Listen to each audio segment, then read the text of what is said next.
start talking right off the bat, it actually cuts your intro off. So wait another 10 seconds or so. I'm waiting until it hits 20, and I'm going to talk and give the intro.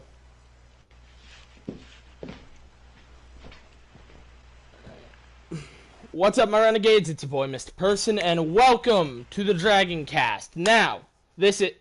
Hold on, I just realized there's something wrong with the stream already. Bear with me, we have technical difficulties.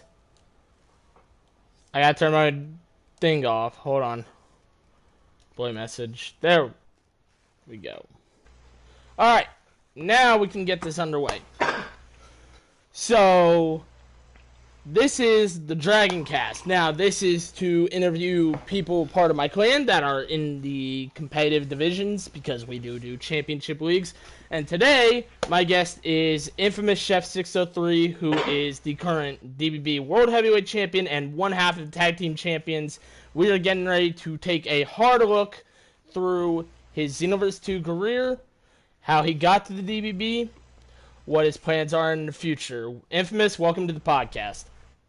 Well, thank you very much, Mike, for having me. Again, it's a pleasure to be here on DRAGONCAST, and always a pleasure just to be around DBB and the clan and such. Thank you again for having me. You're welcome. Alright, so, yeah, so, you're the current world champion. You're one half of the tag team champions. You're getting ready to defend your belt after this tourney, more than likely, against Laser and Juice because they're the #1 contenders. What's your mindset before that match and right when you get in that match? Well, you know, always fighting Laser and Juice, you know, you always got to go in with a really good mindset because Laser is definitely one of the top tier players within the clans. Fear the Fearless and DBB and such of that nature. So it's always good to have a good mind frame before going into those fights, you know, and making sure your connection's good, especially against these guys. These are heavy hitters. So yeah, me myself, always a little nervous because you never know what can happen in Xenoverse. You know, Xenoverse might be on a good day or a bad day.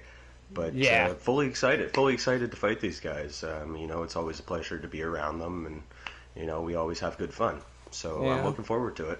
Have you and Jing come up with any strategies to tackle Juice and Laser yet, or are you guys going to be winging it on the fly? We're definitely not winging it on the fly. We've been doing a little bit of practicing on the offsets when he's not working. I myself, I've been coming to work, so I've been trying to get myself a better sleep schedule. So we haven't been able to coordinate as much over the last 2 days, but we definitely have a plan in mind. And we're going to try to stick to it as much as we can. Yeah. All right. So those are my questions about now. So now we're going to take a little bit of a journey back through time to where you first got in the Xenoverse. Like, how'd you get into it? Did a friend... like, when you Xeno 1 and then you started playing it, were you always, like, attracted to the Dragon Ball scenery or anything like that? Well, since I was a young kid, you know, being, you know, in the 90s and stuff, growing up watching Dragon Ball, Dragon Ball Z, Dragon Ball GT, but, you know, I've always been in Dragon Ball fan base for as long as I can remember playing, like, Budokai Tenkaichi, Dragon Ball World Sagas, Infinite World, all the other games have always touched my heart ever since I was a kid. As for Xenoverse, though, I never really played Xenoverse a whole lot because of the financial situation I was in. I just didn't have a PS3 at the time, so it was always over a friend of mine's playing it with him. To the point, like, he needed some money, so he sold his PS4 to me, and it had Xenoverse 2 on it. So I was playing Xenoverse 2 since the very first day, day 1, and that's... And when he had the time to buy the PlayStation back from me, I went and bought a PlayStation for myself with the money that he'd given back to me. So with that being said, this is a great story actually. This is how I acquired Xenoverse 2. So I was going up to my local GameStop, and I was going up there debating to buy a PlayStation from them or the pawn shop. Yeah. So when I went up there and I debated the prices and such of that nature, and there was only about a $50 price difference between the GameStop and the pawn shop. So I said, you know what? I know the guys down at the pawn shop. I'm just going to go down there and buy it from them. right? Like, they're really good to me. They're local business, sport local, 100%.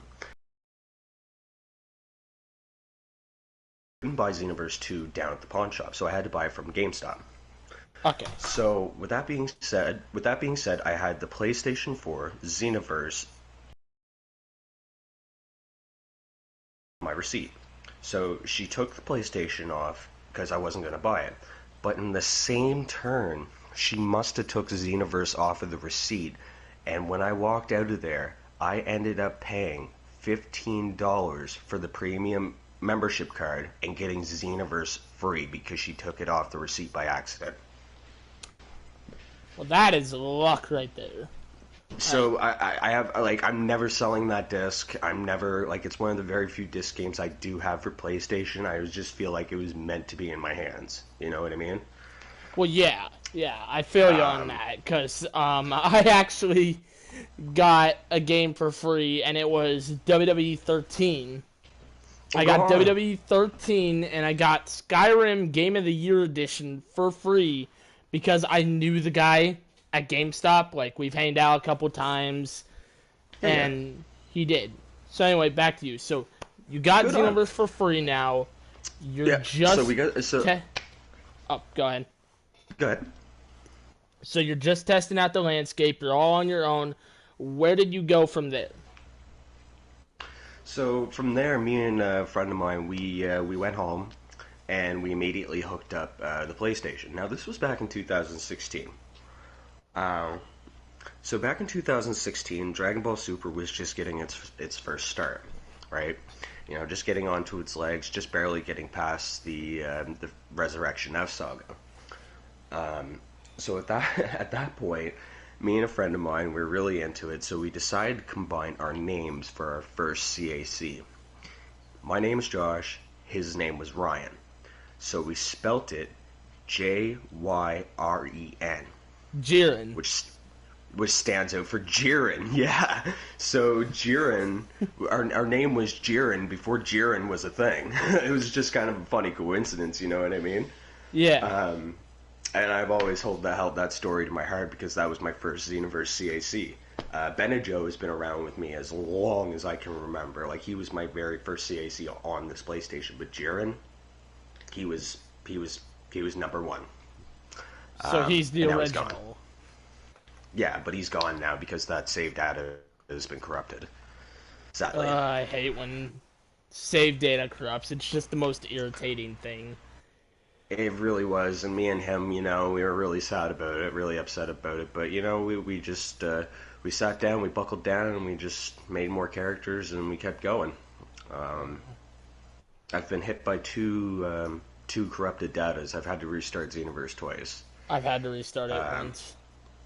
Yeah, it's not fun. I have to agree, and I'm not gonna lie to you, Mike. If I had to restart for a third time, I'd have to seriously consider being serious about it again, because it's not like don't get me wrong, I love the fights in Xenoverse, I love the community, I love everything, but it needs more oomph. We needed Xenoverse 3. It's been long enough now, you know what I mean? Like, we need new mechanics, we need new skills, we need new parallel quests, and just new flavors to things, you know what I mean? Yeah.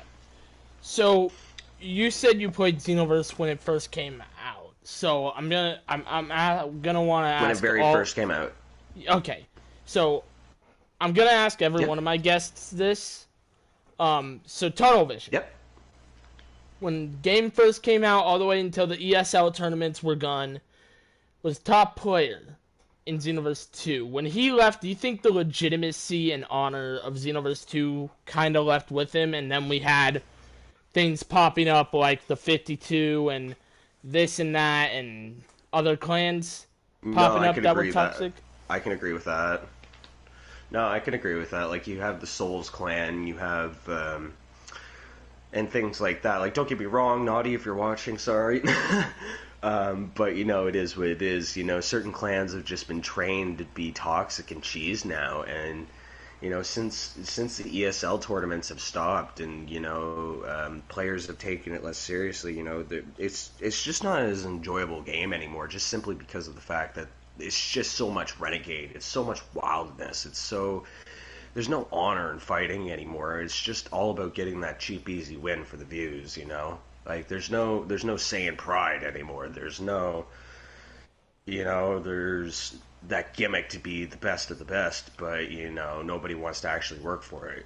You know, ever since mods have been erased, so to speak, in the last update, you know, I have seen a couple of mods myself on the scene since that update, but for the most part, most of the mods are gone. But because of that, you've seen a lot of the players disappear from Xenoverse, simply because they just don't have the skill. Now, don't get me wrong, I know some modders that would totally kick my ass if they had to, like, if they just put on normal cast characters or normal CACs, because they do have skill. Don't get me wrong. Yeah. I won't name drop or anything like that, but, like, you know what I mean. Like, but for the most part, most modders on Xenoverse or Dark Souls 3 or anything like that just don't have a legitimate skill. You know? Like, they rely on super armor or things that can't really affect them to affect the other person. You know, and when it comes down to that, what are you learning? Nothing. You're not learning anything. Like, you're just playing to be a dick, and nobody wants that in games. You know, a lot of the times people just want to sit down and have a casual match. You know, people work 40, 50 hours a week, and they just want to sit down and play, right? Well, yeah, I get that. But that's why there's ranked, why there's arena, you know, stuff like that. Yeah. But to answer the originality of your question, I do believe that there has been a lack of chivalry and honor amongst Xenoverse players since the official tournament standings have stopped. I do agree to that. Yeah. Alright.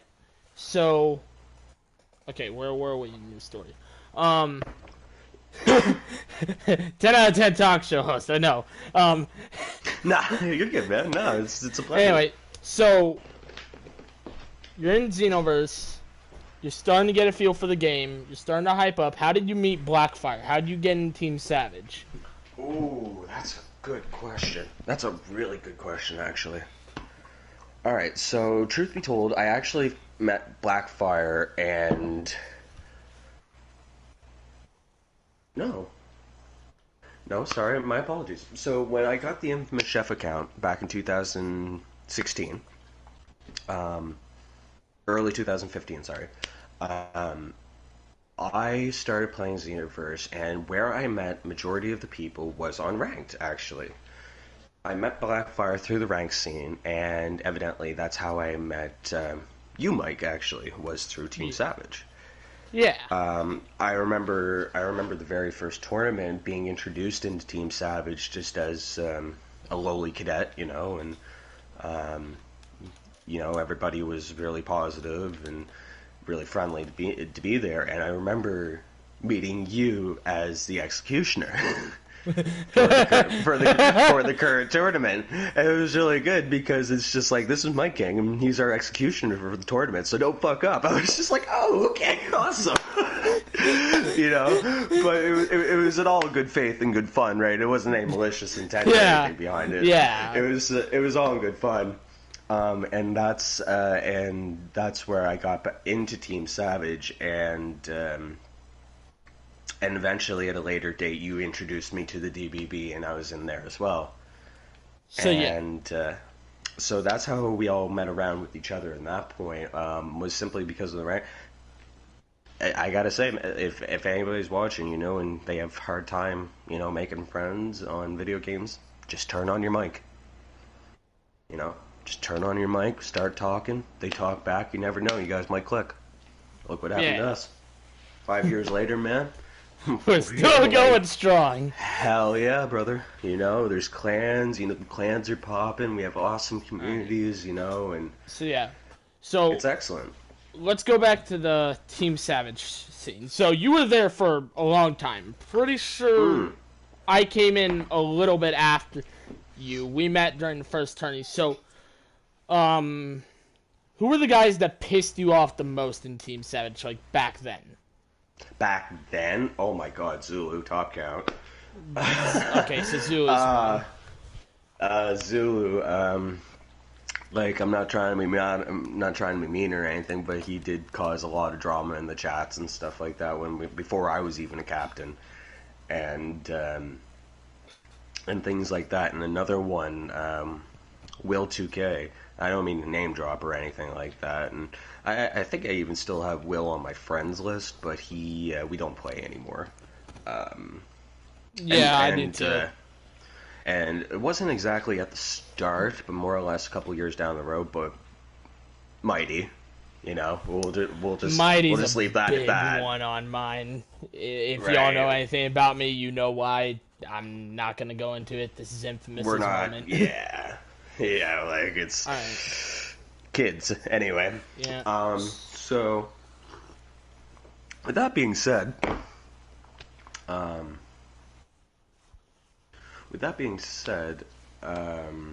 I met everybody through Team Savage back then, and there has been a couple of people I've had to block, who we had to kick, who we've had to do a little bit more, you know what I'm saying? But yeah. But at the end of the day, we're all here for each other, and we all want the best for each other. So that's the main thing. Yeah. We all want to grow, we all want to see each other's channels grow, we all want to see each other's mindset grow and grow as a human as well. Alright. So yeah, sorry if I got a little off-winded on that. No, it's fine. I want the full story. Yes, sir. But anyway, okay, so we're in Team Savage for a while. You and me have met up, we've been hanging out for a while. I get in a party with Ghost. We decide to reform DBB. You get in there. What was your thoughts? Like, right out of the gate from when you joined? Right from when I joined, I was a little cautious just because, back then I was a little bit a shy person and stuff like that. Like, I knew I wasn't, prone to being on PlayStation and talking with what I thought would be strangers at the time, but now I completely see that as a different mindset entirely, because of those strangers. I have some of the best friends I've ever had online, or in general, I mean? Like, even though we're thousands of kilometers apart, if you were sitting right next to me, I'd still give you a handshake like your brother, you know what I mean? Like, yeah, we're kind of like a family in an aspect. Exactly. Like that's how we were before my clan, but it's kind of migrated also over to Team Savage because we've all been through so much shit together. We're now like a family in there. Well, exactly. And Blackfire, if you're watching, I know it's hard to sit here and maybe watch this and talk about Team Savage and Xenoverse and things of that nature while there hasn't been a whole lot of activity in that chat, but we gotta get those numbers up, instead of just saying that it's not active, we have to be active, Yeah. But that's all I'll say on that. Yeah. All right, so you're in DBB and you're starting to feel a bit comfortable at that point. When did you finally hit your comfort zone with being social on PlayStation? I'd have to say it was probably right around the time when, probably around 2017. It wasn't until I still really started, accepting people's friend requests more and start really diving into communities more, because I always had this precognition of like if I piss somebody off online, like that's it, I'm done. Like I'll get booted, I'll get my shit hacked and stuff like that, and I'll never play online games ever again. But that isn't entirely the case anymore. It's not like the 90s where every person that was on a computer gaming was an IT expert. You know what I mean? Like, nowadays everybody behind a computer can play a video game and get away with it. Back in the 90s it wasn't so simple. You had to set up the keyboard and mouse, you had to get a huge monitor and tower going, and Christ, if you wanted to have a LAN party, forget about it. Somebody better have a truck, because you're going to need a lot of space for all those computers. Yeah. Like, you know what I mean? Like, so gaming back in the day was a little harsher, so to speak, because could have been more done. There was more condensation of intellectual beings that knew how to use the internet and its inner workings. such as DDoSing and booting and things like that. Where, yeah, things of that matter. Where that matter, but even still, like today, 15-year-olds are capable of booting and things like that. Which, you know, like if they have that kind of potential at that age, grab hold, bud. Go for the IT job. Go to school, man. Fucking, you know what I mean? Like, grab fucking hold. Take life by the balls, because you can do something serious there with this current world today. Well, yeah, especially with the technology we got now, like with computers, coding, and everything like that. And like, during COVID, now's the time, because now you can do it. You don't have to waste your time in a classroom. You can just straight up go onto your job right after you're done and go at your own pace. Right after you're done. All right. Exactly, man. So now you're comfortable with it. Let's get into Jing. Let's get into how you met Jing. Jing? Oh, Jesus. How did I meet Jing? Christ.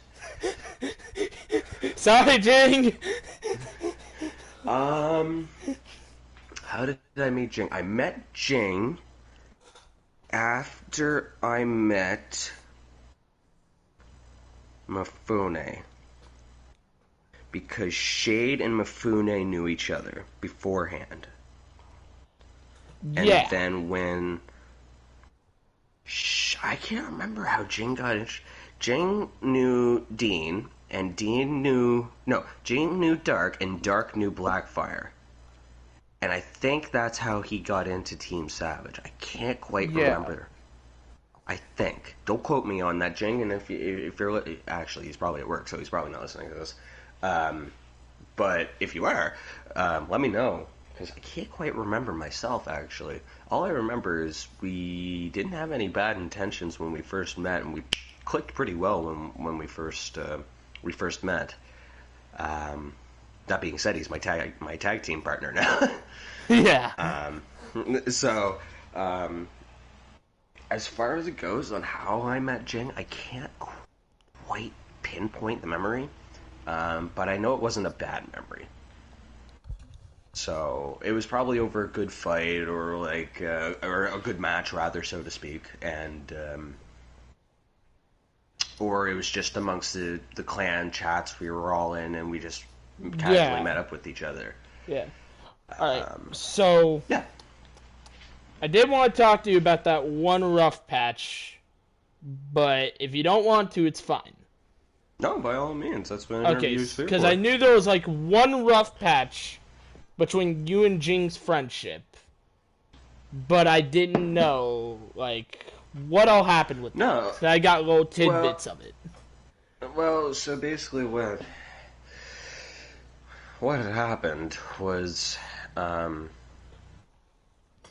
I don't need to get into other people's love stories either, too. So, him and somebody were talking, and they were seriously consider being in a relationship, no matter the distance and stuff like that, which I think is admirable.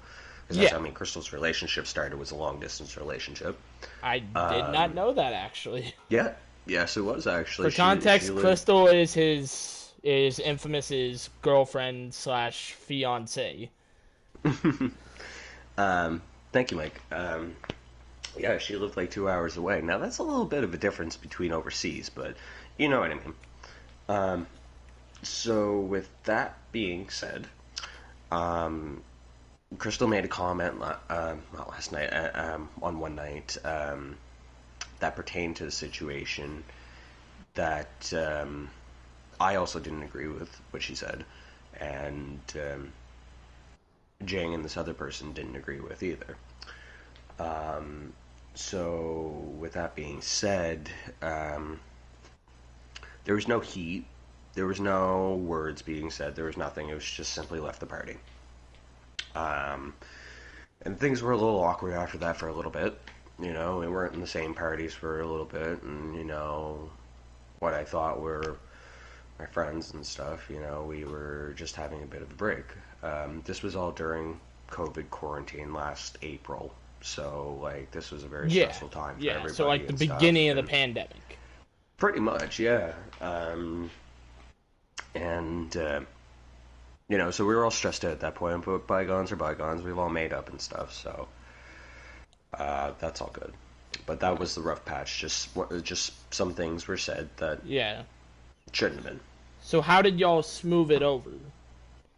I think we just moved past it. We just forgot about the situation. We tried to be adults about it, and just continued to move forward from that. Every once in a while, it'll come up in conversation or something. If we get into a match or something gets heated, or Crystal will say something in the background, and so on and so forth. But for the most part, everything's all good on that end, I believe. Yeah, friendships and relationships, whether they be a friendship or a relationship or a partnership, will always go through their trials, and those trials and overcoming signifies what that relationship's strength is. Like, it doesn't have to be boyfriend and girlfriend. It could be business partner. It could be fighting partner. It could be anything. You know what I mean? Like, a partner is a partner. It's somebody you can count on. It's somebody you can rely on.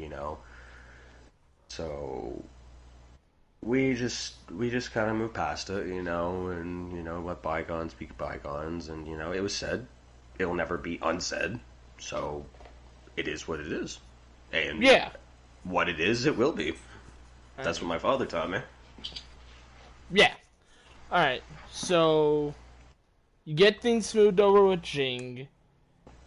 You and him are starting to hang out a bit more because you and me, we're still strong, just trying to get things with Jing all squared away. Oh, yeah. Everything's smoothed out now. What? I was gonna say, I don't think me and you have ever had a tuffle. We had one. Well, that was... Anyway, we're not gonna talk about that one. We're not talking about that one. No. But anyway, so you're getting ready. You're going into your first title match for the title.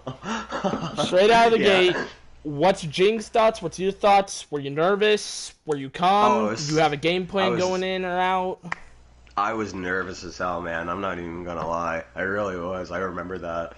I was nervous as hell because it was my first shot at trying to be anything in any of the clans, really. You know what I mean? Like, so it was, I would argue that he's stronger or better than me, but we'd have to really sit down and figure that out. You know what I mean? Yeah.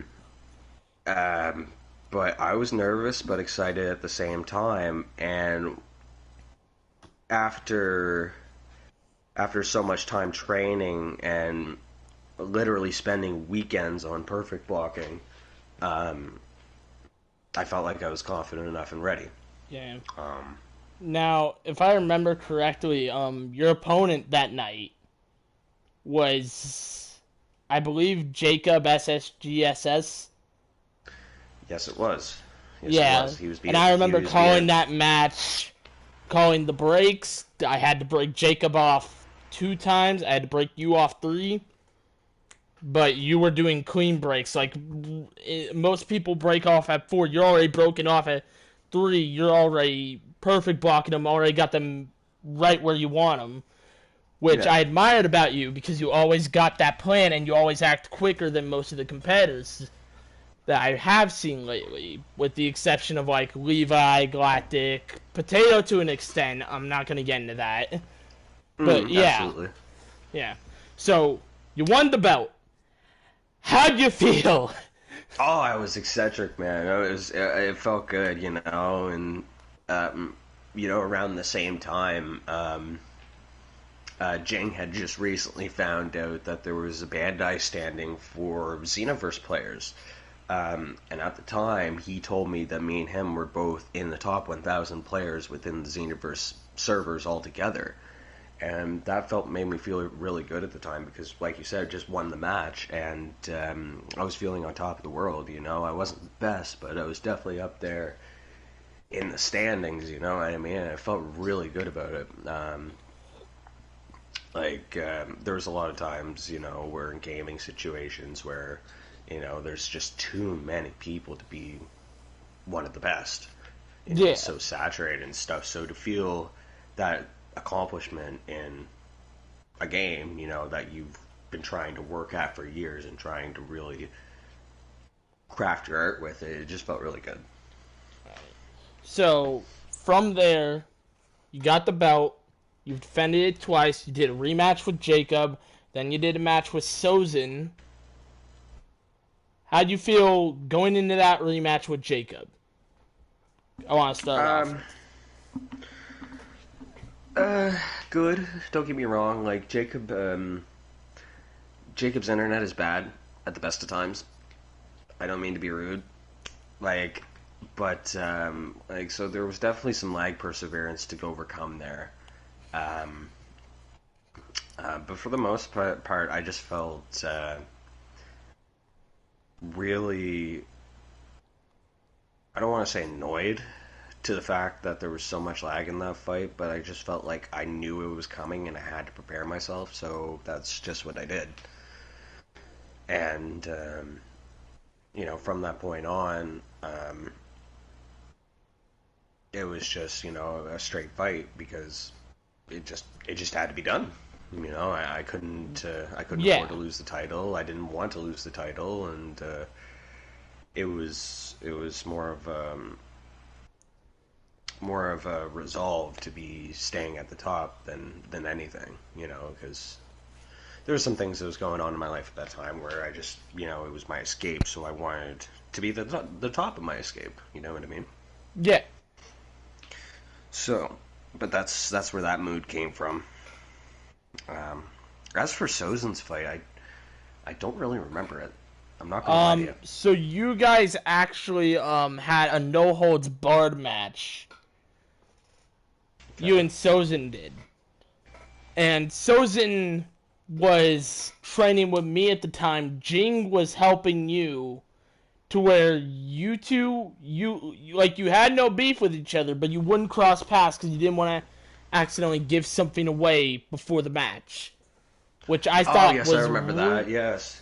Yeah, which I thought was real interesting because there was no beef, but it was like that thing of camaraderie to where you both knew what was going on. To where there was no bad mouthing, nothing like that. Y'all just waited your time, got your business done, said GG's just with respect, and then went your other ways.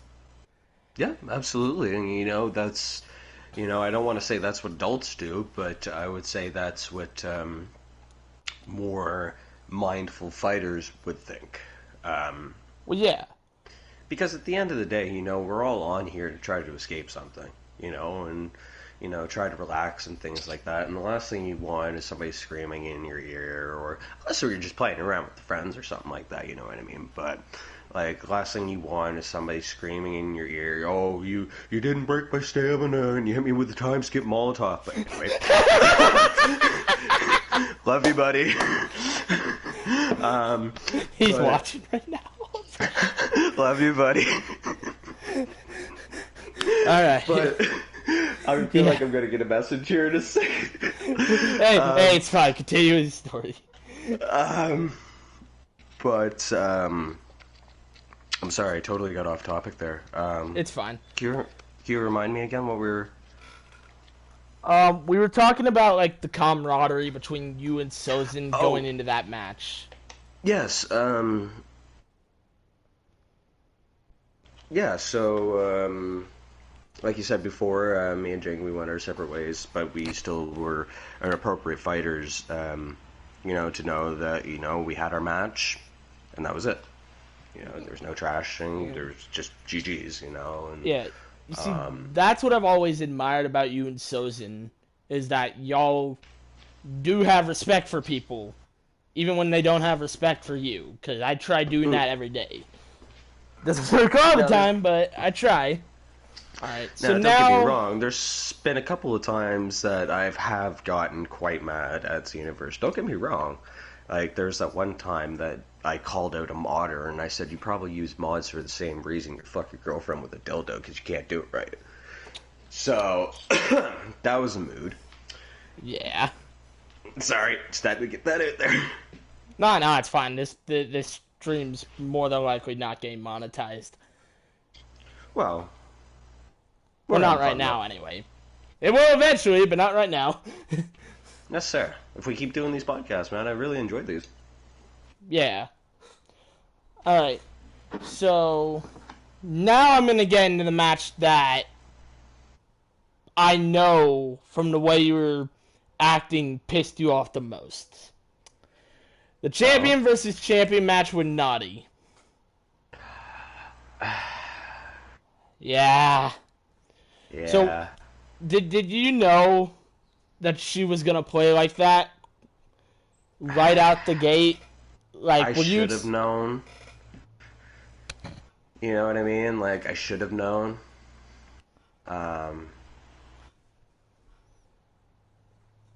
You know, I should have known that anybody from the Souls clan like that or anything like that should have. It's just gonna, you know, play like that immediately out of the gate. Well, yeah. So, not trying to drop any names or anything like that. It is what it is. I mean, yeah. You know, so I mean, it was a salty loss for sure. Don't get me wrong, it was a very salty loss. Like, I should have added some pepper to that diet, but it was hard because, you know, at the time, you know, there was a very high amount of modding going on, and there was a lot of accusations running around and things like that, you know, but at the end of the day, it is what it is, and what it is, it will be. So, you know, I've gotten my revenge on her since then. Don't get me wrong. Yeah. She tried to beat me. She tried to beat me with mods, and I still made her rage quit. But anyway. Yeah. Speaking of that, so what's your thoughts on Naughty being out of the clan now? I'm not going to say why, but her being out of the clan, do you feel like that gives more of an opportunity to the guys that just came in? Because now what was considered the quote-unquote top dog, as some people would say, is out of the clan? Or do you think it's good that finally the cheesiest, most toxic player in the clan is out of the clan? You know, I do definitely think it is a better chance for newer DBB members to get a chance and things like that. Simply because we would have an endless up for training, or a 1v1, or not 1v1, or a 2v2 or 3v3, and she would just come in there and just change the entire atmosphere of the room. You know, everybody had to be on their guard. Everybody had to be on their toes. You know, there could have been some double teaming going on. And she never had a mic to talk with. You know, like, so you can't get an immediate response. You can't get that immediate reaction. You know what I mean? So yeah, it was really hard. It was really hard to read her. You know, in that sense. So you never knew. You never knew what it was going to be out of the gate. So you always had to be prepared, and that created a certain mentality of the room where. Don't get me wrong, it was good for everybody to be on their toes while training, but when your CAC is modded with speed and power, like, how are you supposed to appropriately train for that? Because there's no characters that can actually move that quick in the game. Yeah. Like Fraser Race at smallest it could be times 20 Kaioken, maybe. You know, like, because that's relative, with Bird or Super Soul too, like, that's relatively really quick. Like, I mean, that's probably one of the quickest CAC builds you could make in this game. And it still doesn't compare to some of the speed that these modders are putting on to their CACs. Like, I was running around in a 3v3 yesterday with a rando, and I was running down the side with him with a female Saiyan. He was a female Saiyan as well, he or she, I don't know. I can't make assumptions. Yeah. We're running down the road side by side the same way, because everybody else had just, you know, was doing their own thing, died, whatever, and we're just sticking around, and she flew past me at such speed, it really made me think, oh my god, mods are back. Like, people are starting to bring mods back into Xenoverse after the update, after the jailbreak update. So yeah, it's hard to train with that, because that goes back to the original thing. Nobody wants to have any actual legitimate skill. They want to mod their skill. They don't want to work for anything. Am I the Yeah, best at that Xenoverse after the last 5 years of training? No. But I'd still rather have my pride over being a modder. yeah, because now running back to the naughty thing. Run it back. Oh my god. But anyway, Sorry. Keep going. you see, when me and Ghost were tag champions, we did have to deal with something similar. Next time you run to a mute like that in a title match, you need to start getting their head. Like, start playing mind games with them with your voice.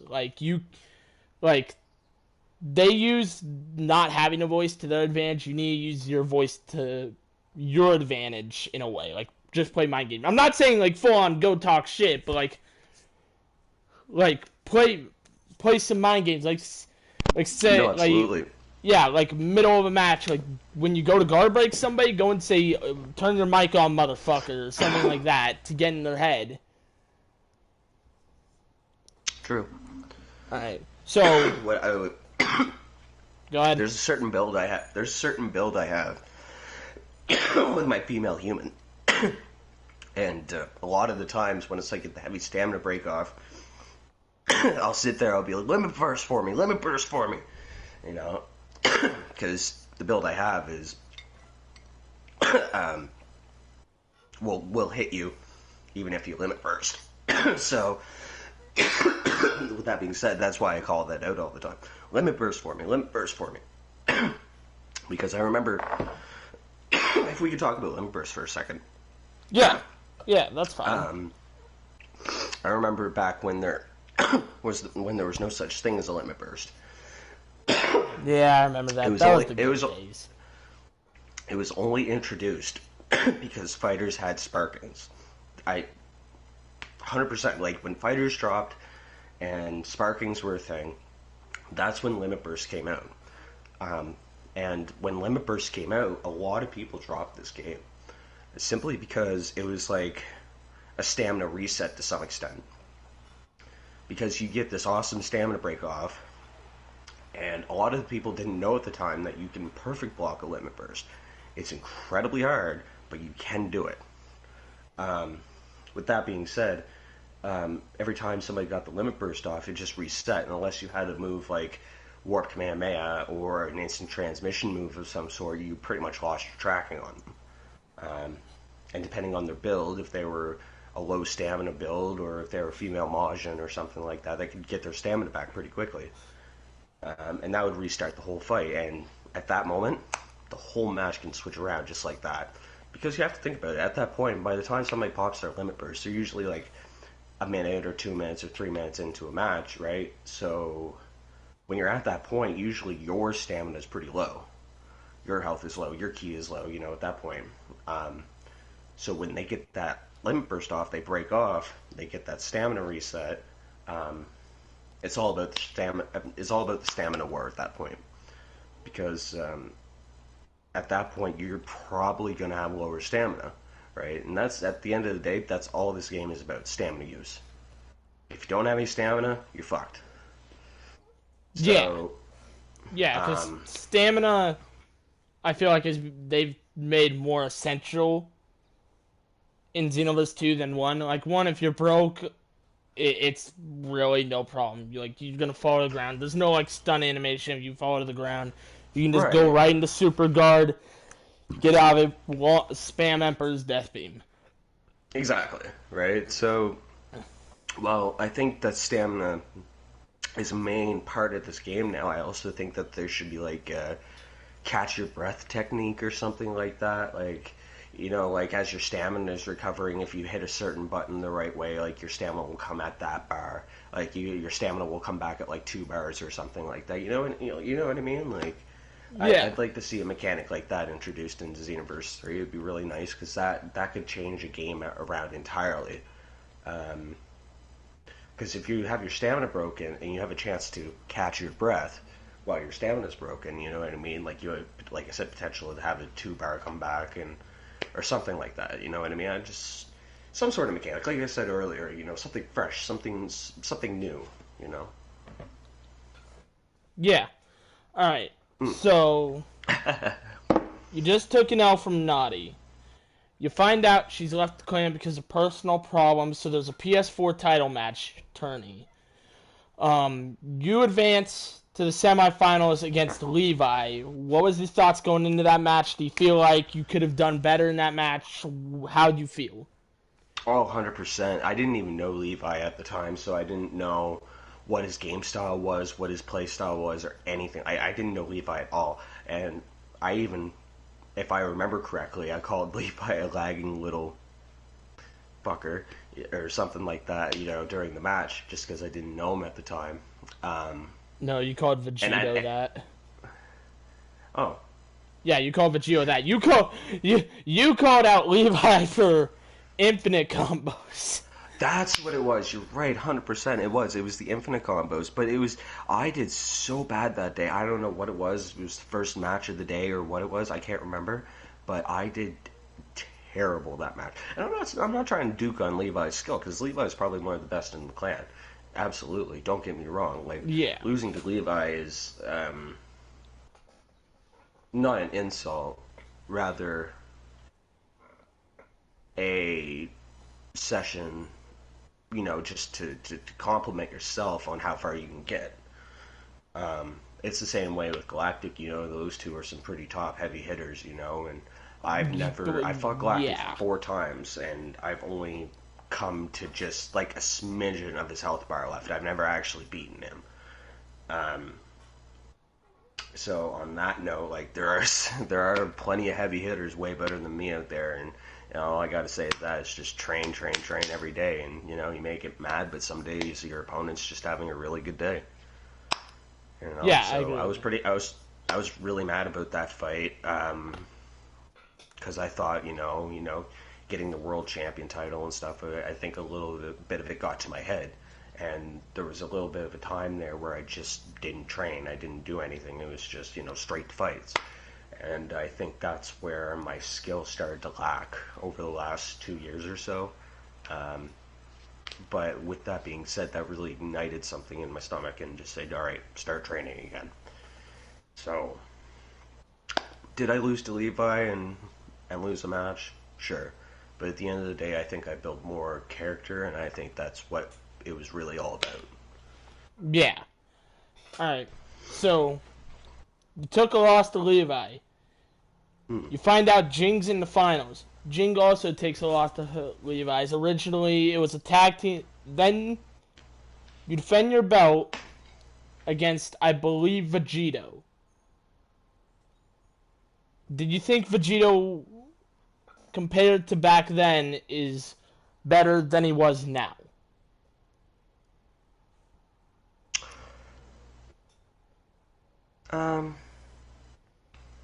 I can't make an appropriate assumption about that because I haven't fought Vegito in quite some time. Just simply because our paths just haven't crossed in a while, you know what I mean? It's nothing against Vegito, he's chill. I like him and stuff like that. He's a good player. Just our paths haven't crossed in a while. But back then, he was definitely an admirable player. Against even some of the top contender league players, you know what I mean? But I'd like to fight him sometime. I would assume that his skill has gotten better since then, but who knows? I can't make that assumption because I myself was lacking. So I've had to train, you know what I mean? So, love to have a fight with him again sometime. That'd be cool. Just a casual fight, Yeah. So, you go into the match with Vegito, and then all of a sudden, it was the quickest, most decisive match I think I've ever seen for the world title. Yeah. What was your game plan going into that? How did you feel coming out of that? Did you feel like you were getting too aggressive? Or did you feel like it was proper because you finally got your mojo back, you're back at your A game?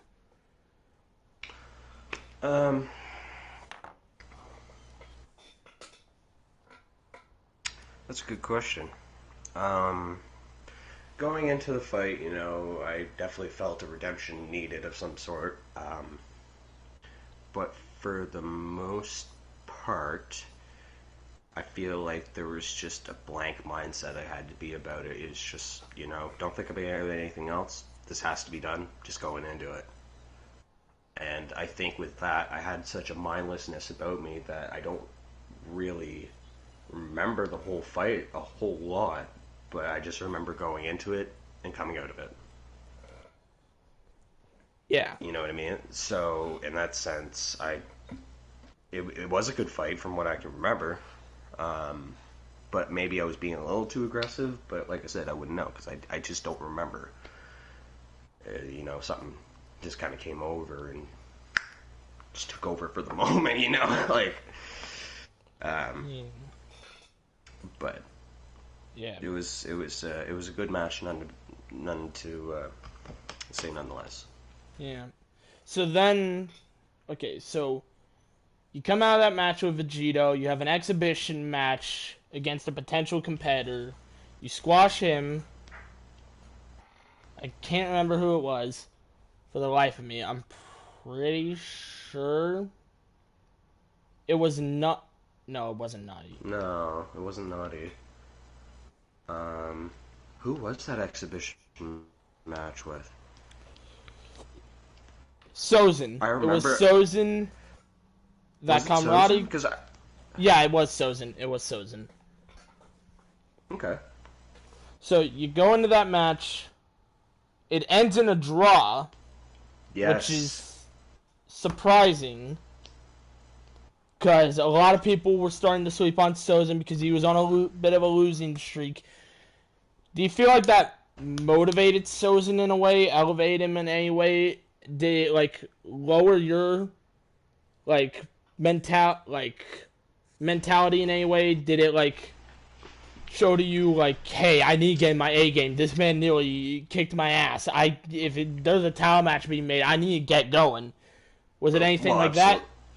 I think Sozin had a little bit of resolve going for himself at the time, because like you say, he was on a little, don't get me wrong, love Sozin, he's an awesome player, but he, as I was back then, I was on a bit of a losing streak, so I think that really depends on the person's mindset. Do you have that fighting spirit? Do you want to keep getting yourself better? Do you want to have that resolve to be a better player? Well, yeah. So I think he had that mentality about him a little bit. And for the game to end in draw is, super uncommon.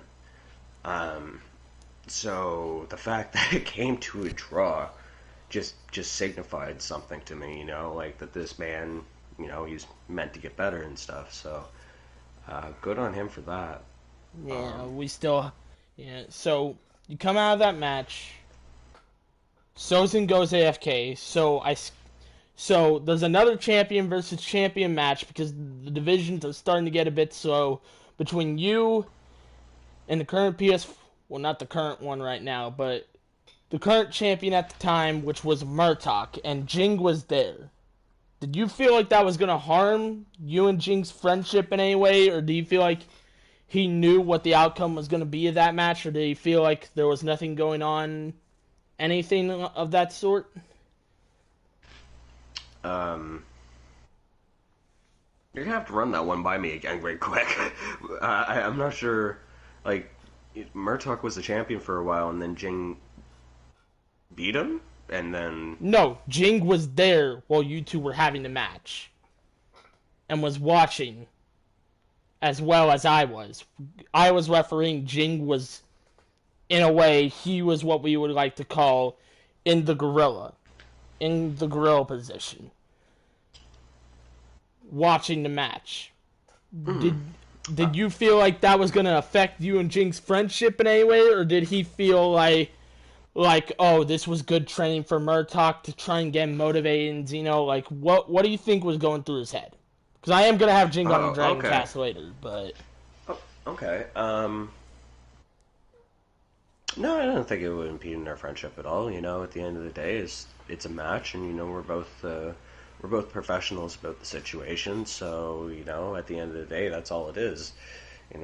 Most situations it ends in Guinness's man hugs. But it No, him being a referee, I don't think that impeded on our relationship at all. I think if anything, um, Murtaugh needs to get better on Xenoverse, because he was holding that title for a while, and he seems to have just kind of completely dropped off for reasons, Ever and since he lost that understandable. belt, he kind of just lost all interest in Xeno. I am gonna try and get Um, him on the show as well. oh, absolutely, that would be cool. Um, but I think for the most part, that match, uh, it should have been. There should have been a rematch on that, just because, like, if it's the match that I'm thinking about. Oh no, that's not the match I'm thinking about, because there was a match that he had to replace somebody in the match and he did lose, but he didn't train for like an extensive amount of time beforehand. So I remember that. I was talking, I was talking about the one Yeah, yeah, where you said like, "Oh my God, it worked. I'm motivated." Because I knew that motivated you. That's why I didn't ask you like how you felt coming out of it, because you told me like right after the match. But anyway, yeah. so yeah, he needs more training. Like, Murtaugh's got the potential. I just feel like he needs to execute. But enough of that. So after that match, there's a tag team title match to crown tag team champions, because the clan's starting to get big, between me, me and Blackfire versus you and Dirty Dukes, I remember that. with Jing, your current tag team partner, and Dean the Dovahkiin as referees. How do you feel that match went? Well, my back was sore after it. But I'm not trying to be mean to Duke, but yeah. But no, it was a good fight for the most part. Definitely a learning experience. Definitely a learning experience in the fact of knowing your partner better than you think you do. Especially, like, I think I was supposed to have another partner, but something happened to him, so we had Duke replace him really quickly. Um, I can't remember. I think that's what happened. Something happened along that lines, and Um, I just didn't know Duke very well. Um, so that's what happened there. And did we win or lose that fight? I want to say we lost you that fight. guys won that match, because that's how you got the tag team titles. So Oh, that's right. you guys win But that I remember he match. did. Yeah, go ahead. Yeah, yeah. No, go for it. I don't want to. Yeah. So did you feel like after that match was all said and done with you two holding the belts, did you feel like you carried, or do you feel like Duke picked up slack like he should have? I feel like I carried a little bit. I'm not gonna lie. Like, um, I remember saying afterwards. I remember not being the nicest to him about it, and I felt really bad about it afterwards. Um, it wasn't his fault that he, got chose at the last second or anything like that. It wasn't anybody's fault, but I felt really alone in that fight. Not gonna lie. I felt like it was a 2v1 more than a 2v2, you know what I mean? But just simply because I wasn't communicating with him, he wasn't communicating with me. He wasn't telling me when to switch off with opponents, and neither was I. Um, so at the end of the day, I think it was just a big lack of communication at the very last second. Yeah, But that's all right, It is what it is. We still came out. yeah. But I don't even. Is he even still around anymore? Like whatever happened to him? I haven't heard from him in ages. As far as I know, he gave up on Xenoverse. He does not play it anymore. He's still in the clan now that we're a multi-game clan, because he does cover one of those games. Yeah, absolutely. All right, so you guys win that match. You guys have a rematch with us. We lose again. This time, Duke is playing 20 times aggressive after training with me. How do you feel about that one? Good. Because that one, from my standpoint, you were playing the way you did the last match. Duke's here with a completely different fighting style. Did that throw you off a bit because it kind of messed up, like, the way you guys were doing things before? Or do you feel like that was a big upgrade for him and for the team as a whole? No, I feel like that was good. It was, him as a fighter, that excelled in training and motivation. It was good to see, that bit of pickup, with that player. Yeah. So to speak. It was good to see that motivation come from him. But at the end of the day, it was a good match, and I was really proud that he kicked it up. Brought it up another level. Yeah. All right. So you guys have the rematch. You guys are at the top of that division. You're on top of the World Heavyweight division. Did you feel like after all of those matches, did you feel like you have a bit of a chip on your shoulder yet, or did you feel like you needed to just stay focused on your goal? Oh, absolutely. After the first time winning the first heavyweight and losing my mentality about it, not wanting to train, I completely lost that chip. 100%. I don't want to say I'll never be the best player in Xenoverse, but there's a very unlikely chance I would ever get to the top. Just simply because of the fact that, people are incredible at this game. They pull off combos, they pull off techniques you've never even seen. Like, Mizuki DBZ, I don't know if that person still plays Xenoverse or not, but they were at the top of the charts for years. And, any chance I got into a lobby with that person once. I got into the lobby with Mizuki DBZ once, and I stayed there for almost an hour just waiting for him to ready up. But I just got frustrated, and I didn't want to stick around any longer after almost 45 minutes, so I left. But I will never have a chip on my shoulder the same way I used to. Just simply because of the fact that I always know that there's always more training that needs to be done, and no matter how long you think you're at the top, there's always going to be some new buck coming around with new mindset, fresh ideas that just blow yours out of the water. And it's just the way it's always just the way things are going to work, It's the way humans interact, it's the way humans grow, it's the way humans be, so it's going to apply to here as well. Yeah. Alright. So,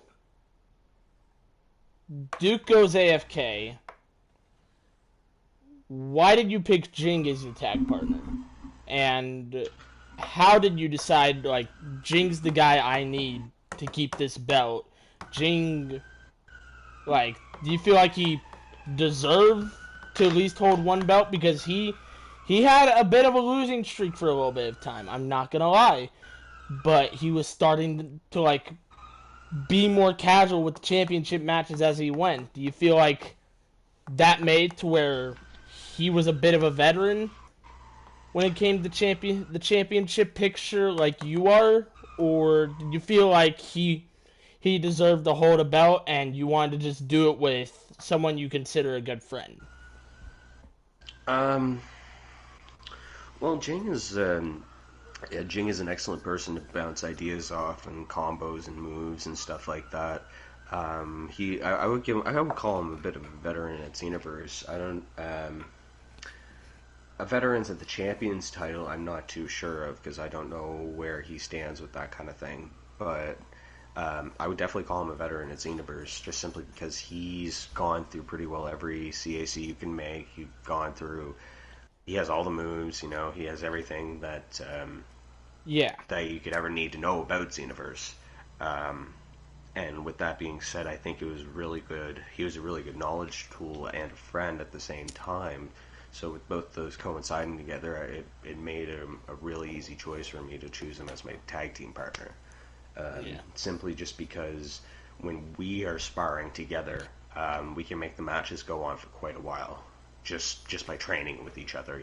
Turning on capsules and things like that. It's not just, there's some training partners that will go in there and just beat you down and just say, "This is training." Yeah. So like training begins now.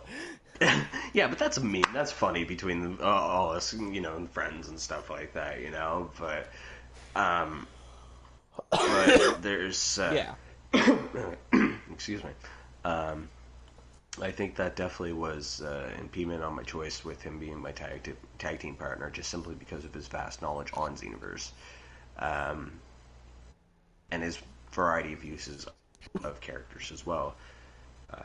Also, being a good friend, me and him, we have a lot of the same, mentality and, professionalism within us when we want to be. Yeah. What I have noticed, whenever you and Jing are on the same team, it's sort of like a supernatural type of chemistry, like it was with me and Recon, me and Ghost. Like, we could just tag with each other, no problem. Wouldn't even have to say a word. We could just get the job done. Yeah, it's sort 100%. of like I'm seeing flashes of that with you and Jing, but with like a twist of a way. Absolutely, 100%. Yeah, I could feel our chemistry flow really good, and especially if I'm having a tough time with an opponent, or if he's having a tough time with an opponent, we say switch up, and things like that, like. Switching up mid-fight like that sometimes puts your opponents off balance because they're so used to fighting a certain style, and then you switch it up, and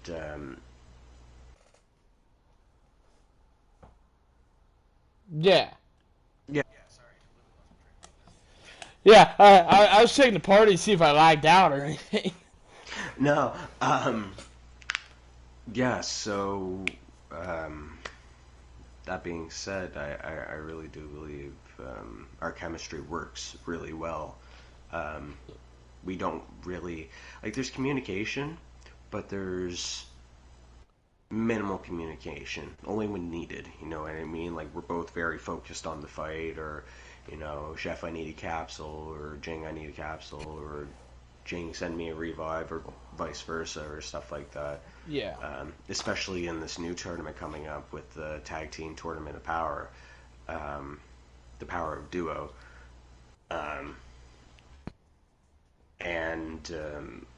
feel like we really need to work on that, because there are going to be switch up. There's going to be one capsule of Senzu Beans allowed, revival of your own teammate if you want to risk it, things like that. So, with that being said, I feel like our chemistry is going to work really well in this tournament. But like I said, he's been working a lot lately, and I'm going to work soon, hopefully, fingers crossed, COVID. So we're going to have to try to communicate a little bit harder to be on the same page. But we'll make it work. Always do. I'll come back to that Power Duo tourney in a minute. But anyway, how did you guys come up with the name the Silver Brothers? Well, it was mostly because of our male Saiyan CACs. We both... one day we were, me, him, and Mifune, we were all hanging out, and all three of our characters, we were all in the same multi-lobby. We happened to be all in the same multi-lobby, just running around Canton City, and we all had the Goku GT outfit on, the end of Z outfit on, rather. Yeah. And I had silver eyes and silver hair, and he had silver eyes, silver hair, just like Ultra Instinct. And it just clicked. He said the word. He said, "Oh, it's the Silver Brothers," and I'm just like, "Oh shit, that kind of works." Yeah. So, while our tag team name is known as the Silver Brothers, we won't be using the Silver Brothers in this tournament. Yeah. I mean, I could use Ultra Instinct, but I really don't want to in this tournament. And while I may be a UI Goku main in a sense, or was, um, I know UI Goku enough to not use him in a tournament match. Yeah. Only because of his auto dodge, and that auto dodge can be a blessing or a curse depending if you get the perfect block or not. Because if you don't get the perfect block off, then it uses a bar of stamina to evade out of it. So that's one of the only reasons why I won't use Ultra Instinct Goku, and we won't be known as a silver of anything in this tournament, just because we won't be using our CACs. But we're still going to call ourselves Silver Brothers, because why not? Yeah. So now, okay, so back to the championship picture. So at this point, you got the tag titles, you get the world title. Do you feel like there's a target on your back for everybody who's hungry in the clan, especially with some of them being your friends, such as like Shade Slayers, such as Lyric, Zay? Do you feel like that puts a bit of a target on your back and makes your friendship awkward? Do you feel like that just makes you happy because now your friends get to kind of share the experience and the good vibe that you've been riding for that year, for like the past 2 years now? You're gonna have to hit me with that again, Mike. I'm sorry, you kept cutting out a little bit. Okay, so at this point, so back to the championship picture. You got a world title. You got the world title, the tag title. You got a bunch of hungry guys that are in the clan now, that are new guys trying to make a name for themselves, like you have, like Jing has, like Levi has. Does that put a bit of a target on your back? When it comes to your friends, such as like Shade, such as like Lyric, Zay, or do you feel like that just adds to the experience because it just makes you want, like, gives you the opportunity to fight your friends and have a generally good experience with the championship league instead of it being cutthroat? It's more friendly. Like, how would you explain that? I would say there's definitely a target on my back of sorts. That's not to be said without question. Just simply because of the stature and stuff like that. Don't get me wrong. But I don't think it would impede too much on our friendship. Like you say, Zay and Shade and stuff. If we were to go up against title matches for that, it would be very serious fights. And while I would very much enjoy those fights, no matter what the outcome would be, it would still have to be an all or nothing. No hold bar. I'm giving everything I got, so you better be prepared. You know what I mean? Yeah. And then on the other flip side, I do agree that it is a little bit of a sparking underneath my ass to be like, all right, man, you got some players coming after you. Time to kick it up. You know what I mean? Like, start learning more techs with more characters. Start learning more combos with certain moves you're not usually used to. And I've been on a bit of a grind lately, actually, to get moves. Been doing like 4 or 5 Demon Realm Crystal raids a day, just to try to get a few extra moves here and there. Yeah. Just so I can better myself as a player. With that being said, I think there's definitely a bit of animosity between some players and me just because of where I am. And I feel like some players don't believe that I deserve to be in the spot that I am just simply because of who I am or what I am. Yeah. So, going on that, do you feel like they feel like that you've been put in that spot because of our friendship? Or do they feel like they're jealous because of your skill in Xenoverse? Like...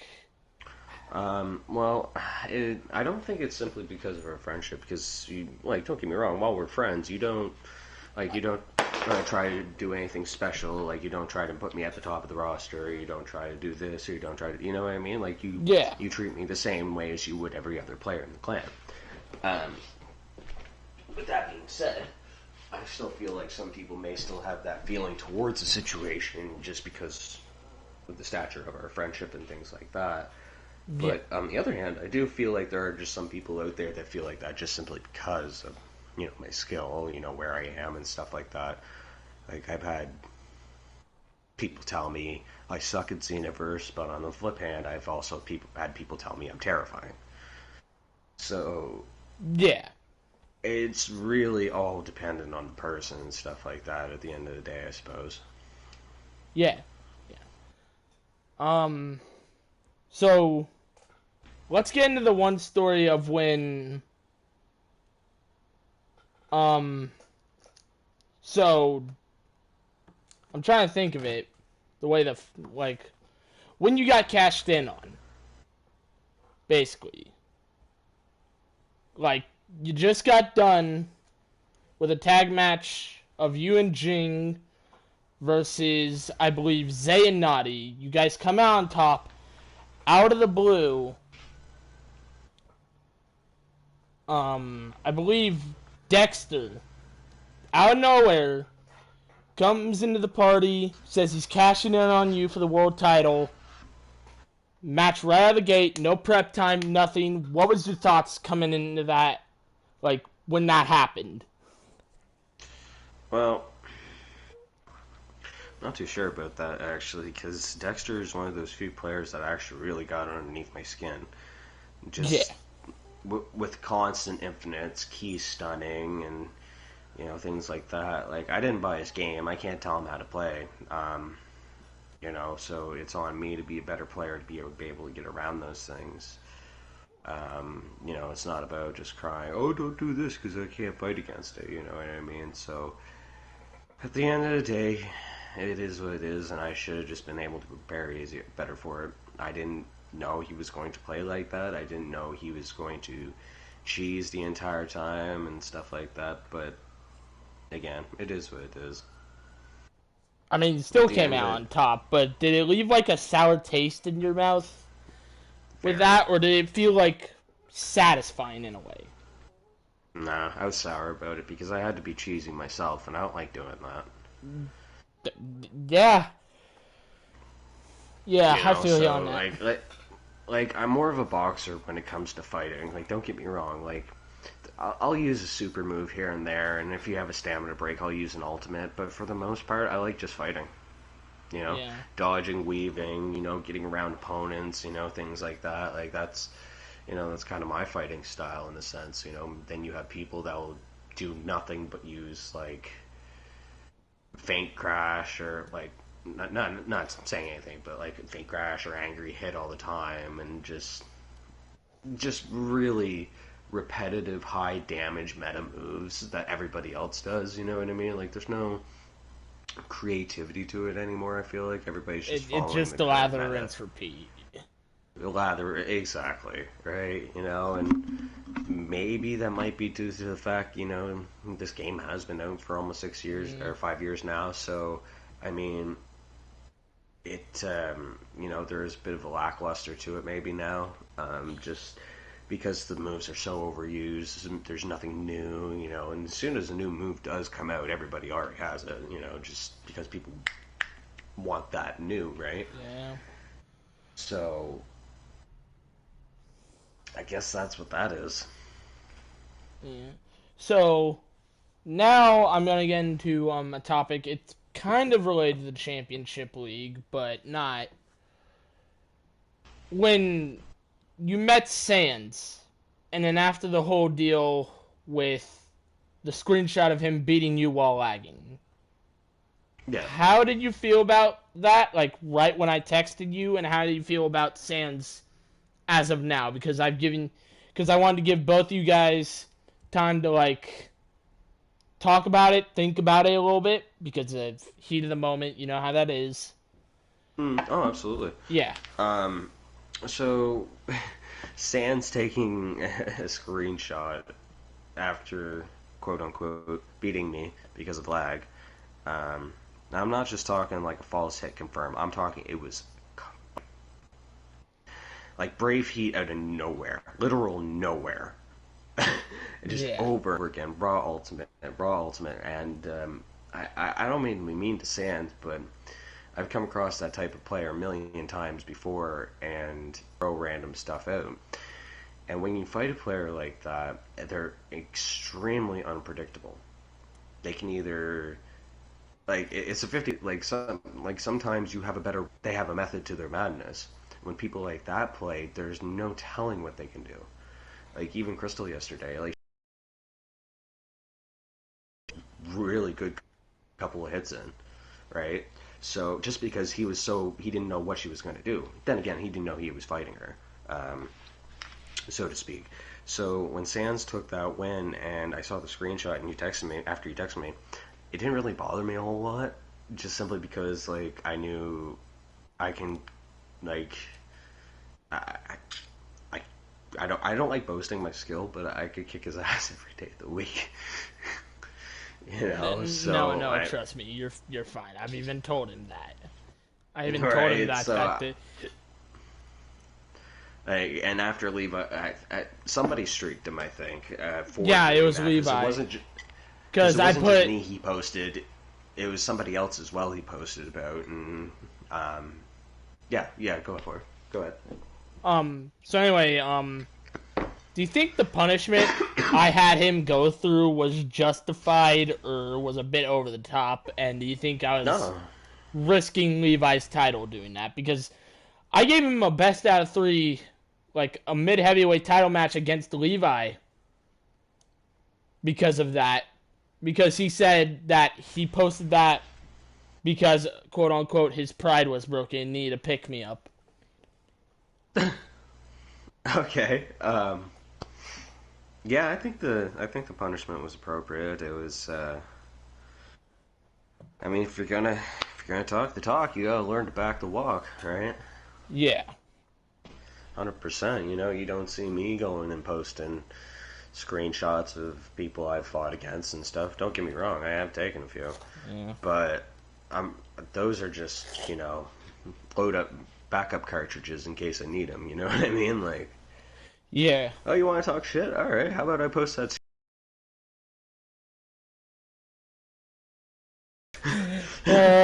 Shit talkers. I always want to just shit on their little day. Yeah. So, real note though, wait, what? Huh? Did you mute your mic? Oh, I was talking to you still. But anyway, so. You've held the world title for a little while now. You're approaching Recon's record, which is shocking because Recon held that title for a fat minute till Bandit took it away, got it away from him back on Xeno 1 days. And you're approaching, you've also made history because you're the first person to unify the tag titles and the world title that you would want to face in the future. Would give them a world title match against you.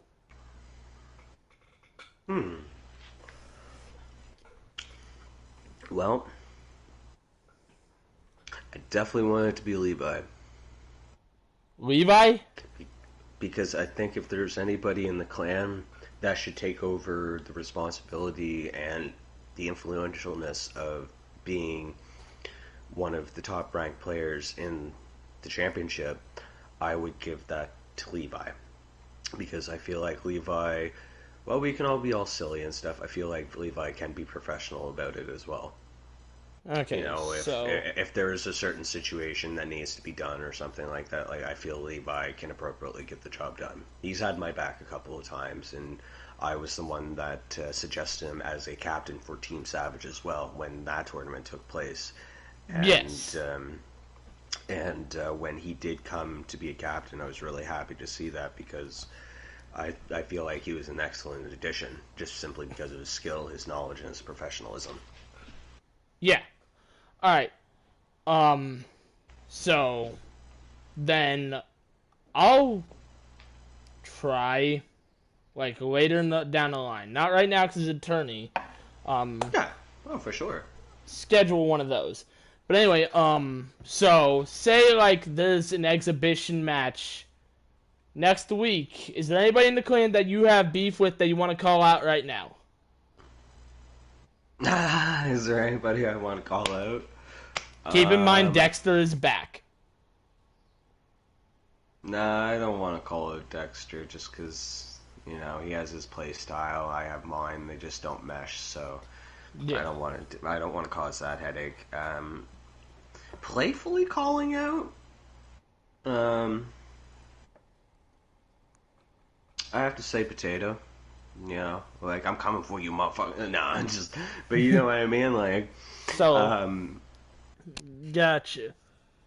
You know what I mean? There's nobody I really need to call out because I feel like there's a lot of people that may take it too to heart where I'm not really. You know what I mean?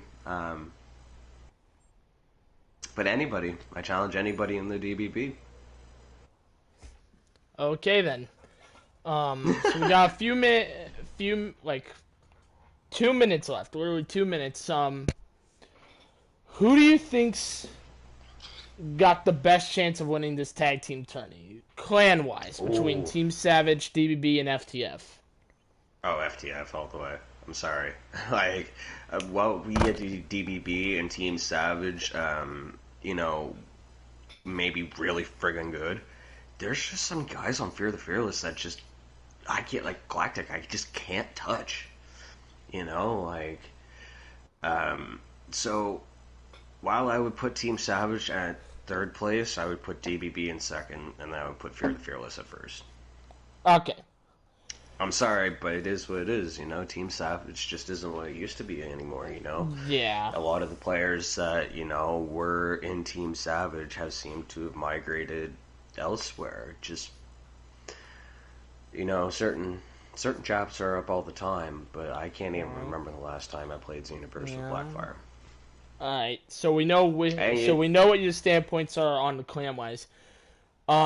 Which tag team in the tourney, aside from you and Jing, you think's gonna take home the gold? Ooh. Out of the ones remaining right now.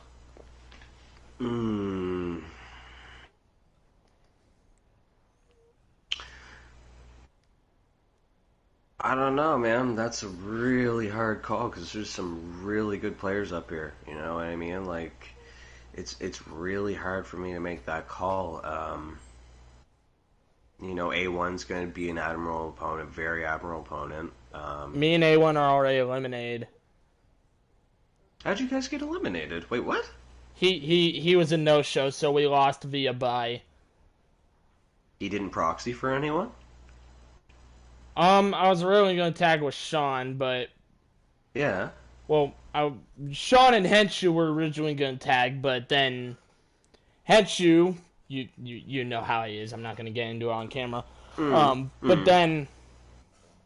I'm nothing against Henshu, it's just sometimes No. He's a bit finicky about things. But anyway...